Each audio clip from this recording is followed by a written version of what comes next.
अनि त्यो धम्का जस्तो कुरा होइन सर। यो हामी यो देशका नागरिक होइनौँ। सुन्नुहोस् के तपाईँ नागरिक हो, सबै कुरा हामीले बुझेका छौँ के तपाईँको भाषा पनि बुझेका छौँ। अनि तपाईँले धम्काएर हामी धम्किरहने जहिले पनि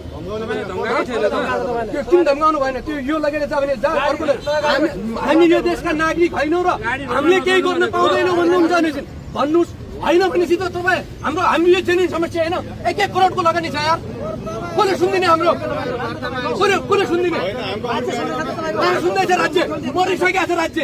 तपाईँहरू हामीलाई उस्काएर लट्ठी चार्ज गराउने रणनीतिमा हुनुहुन्छ।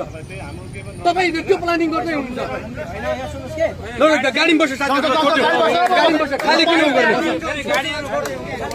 गाडीमा छोडिदिनु। तपाईँ जे गर्ने राज्यको कानुन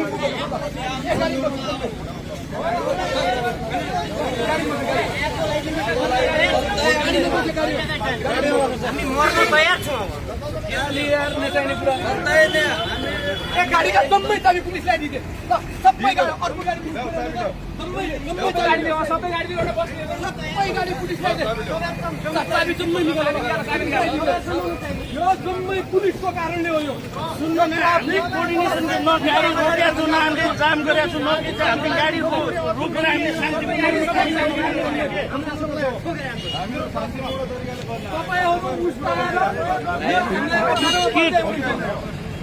अप्ठ्यारोमा पर्दै हुनुहुन्छ। कोसित कोर्डिनेसन गर्ने तपाईँलाई कोही छैन, कोही पनि छैन। अहिले हामी जाउँ भन्दाखेरि त्यो पनि अनि हामीलाई जानलाई किन गाडी रोक्ने? हामी जानलाई गाडी किन रोक्ने? हामी तपाईँसित लडाइँ हो नि। हाम्रो त सरकारसित लडाइँ हो नि।